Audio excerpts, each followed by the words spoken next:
Anda masih menyaksikan Green Economic Forum CNBC Indonesia yang bertajuk Membangun Ekosistem Green Financing, dan saat ini kami masih terhubung secara eksklusif bersama dengan Darmawan Junaidi selaku Direktur Utama dari PT Bank Mandiri Persero Tbk.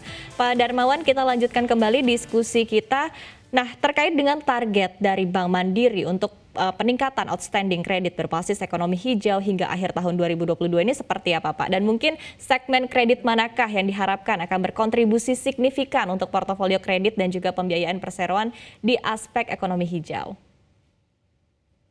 Kalau kita lihat memang sekarang kita tidak hanya bagaimana kita bisa mendeliver sampai dengan akhir tahun 2022, karena kita melihat konsep ini harus cukup jangka panjang. Tetapi memang saat ini kita banyak berdiskusi dengan nasabah-nasabah besar, begitu juga dengan para pelaku usaha di pasar gitu.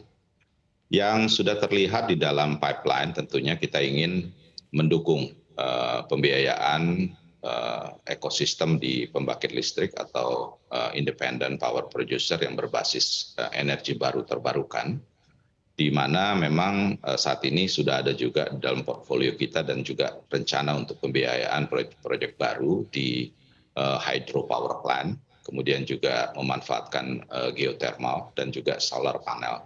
Dan ini potensi untuk kita biayai meliputi engineering-nya, kemudian juga EPC-nya, distribusinya, supplier-nya, kerjasama tentunya dengan PLN sebagai off-taker, ONM-nya, Operation and Maintenance, sehingga ini akan terus kita dorong, merupakan salah satu yang berpotensi bagi Bank Mandiri mendukung pembiayaannya ke depan. Juga ekosistem electric vehicle. Nah, ini cukup menarik karena ekosistem dari electric vehicle ini tidak hanya kita lihat sudah dalam bentuk barang jadinya, tapi juga kita lihat di upstream ada pengelolaan proyek tambang dan smelter nikel yang nantinya akan menjadi bahan baku dari baterai gitu ya. Manufacture, pembuatan mobil ataupun motor listriknya sudah pasti.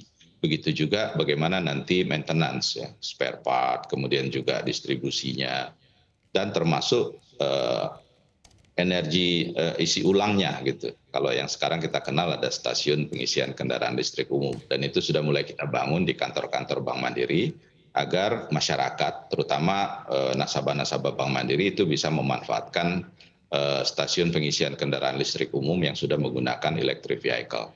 Kemudian yang ketiga, kita memang melihat sangat besar potensi untuk ekosistem solar panel, dan ini luar biasa. Kita bukan menyatakan bahwa kita sudah sangat advance di sini, tidak. Kita juga melihat bahwa kita masih terus harus memperbaiki kemampuan Bank Mandiri dalam meng-underwrite semua proposal-proposal yang terkait dengan energi baru dan terbarukan ini. Oke, baik. Tapi kalau kita lihat industri secara keseluruhan begitu Pak ya, di masa transisi saat ini kan tadi sempat disebutkan juga oleh Pak Sunarso begitu, bahwa saat ini juga kita masih bertumpu kepada energi kotor. Nah, kemudian dari pandangan Bank Mandiri sendiri Pak mengenai peluang dan juga tantangan ya dalam mendorong industri hijau dan menerapkan pembiayaan hijau ini seperti apa? Tadi saya sudah sampaikan kita perlu melihat ini secara staging.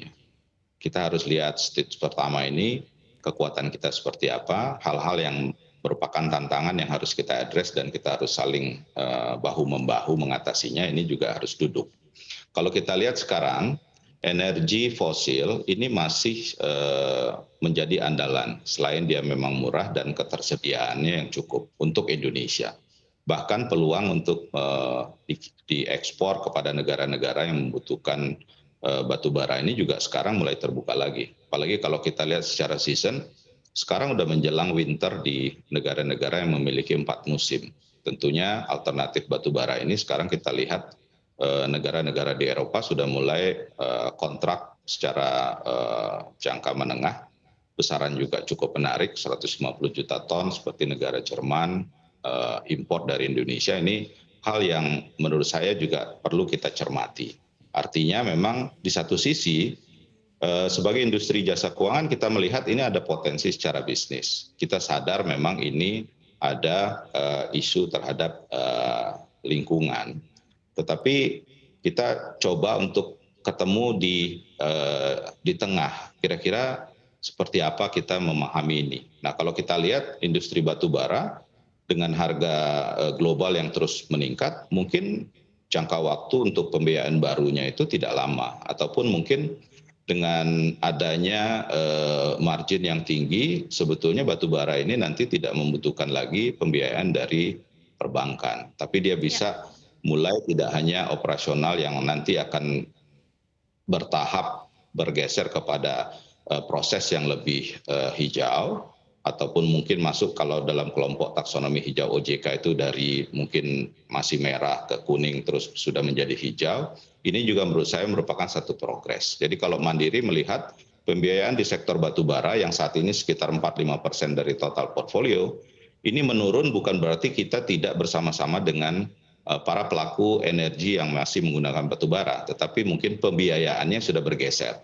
Karena selain perusahaan-perusahaan tersebut sudah mulai cash rich dan dia juga sudah mulai bisa membiayai inovasi-inovasi untuk menuju ke taksonomi hijau yang sudah disusun OJK, ini juga bisa kita manfaatkan bekerja sama melakukan inovasi-inovasi sehingga kalau di kami ada industri acceptance criteria secara risk management, ini mungkin progresnya bisa lebih cepat kita capai. Oke, baik. Kemudian terkait dengan tadi kan artinya perlu staging begitu ya, perlu langkah-langkah secara bertahap begitu. Nah, tapi kalau kita berbicara terkait dengan langkah-langkah ini juga kan artinya perlu kolaborasi dengan berbagai pihak. Nah, kemudian dari ekspektasi Bank Mandiri terhadap sinergi dengan para regulator dan juga terkait dengan pemerintah begitu ya demi mendorong peran serta perbankan di aspek green financing ini seperti apa? Kolaborasi apa sih Pak yang masih diperlukan agar kedepannya Indonesia ini bisa mencapai target penurunan emisi karbon dan juga iklim usaha yang berwawasan lingkungan? Kalau kita ingin mengajak pihak-pihak lain gitu ya untuk kita bersama-sama, tentunya kita juga harus menunjukkan dulu kita punya apa. Gitu ya. Indonesia secara NDC sudah mengeluarkan statement. Kalau sendiri ya sekitar 29%, kalau dibantu 41%, karena pemerintah sangat memahami tantangan-tantangan yang dia hadapi. Kalau kami juga sudah memulai, tidak hanya di Jakarta, di kantor pusat, tapi juga seluruh wilayah. Kami ada 12 wilayah di seluruh Indonesia juga sudah memulai di level regional. Dan bahkan kita sudah mulai ada satu program namanya itu Mandiri Bernyali. Jadi itu merupakan mandirian bekerja nyata untuk lingkungan. Nah, artinya memang kita ingin menunjukkan bahwa effort yang kita lakukan ini tidak bisa sendiri, tapi kita sudah mulai. Sehingga kita ingin mengajak mungkin seluruh masyarakat, apakah itu kita mulai dari level desa, kemudian mungkin kecamatan, mungkin juga kabupaten, sehingga semua orang tahu. Artinya memang kita harus membudayakan awareness bahwa kita punya komitmen untuk menurunkan emisi karbon dan juga menurunkan efek rumah kaca ke depan. Sehingga kalau kita lihat secara green economy ecosystem, perbankan ini membutuhkan support dari seluruh stakeholder, baik pemerintah pusat, daerah, kemudian juga kementerian lembaga, dan juga sesama pelaku pasar di industri jasa keuangan. Artinya memang kita harus melihat apa kekuatan kita, apa tantangan yang masih kita miliki, sehingga kita bisa bahu-membahu untuk mencapai target penurunan emisi karbon dan iklim usaha yang berwawasan lingkungan yang akan terus kita jaga tumbuh, tanpa kita juga mengorbankan lingkungan hidup yang harus kita jaga ke depan.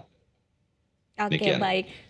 Baik, menarik sekali Pak Darmawan mendengar langsung ya seperti apa strategi-strategi, kemudian juga rencana dari perbankan besar begitu dalam upaya menuju ekonomi hijau, dan tentunya kita harapkan ya agar target-target untuk mencapai net zero emission di tahun 2060 ini bisa tercapai. Terima kasih sekali Bapak Darmawan Junaidi selaku Direktur Utama dari PT Bank Mandiri Persero Tbk telah bergabung dan juga berdiskusi secara khusus di Green Economic Forum CNBC Indonesia. Sukses dan sehat selalu untuk Anda Pak.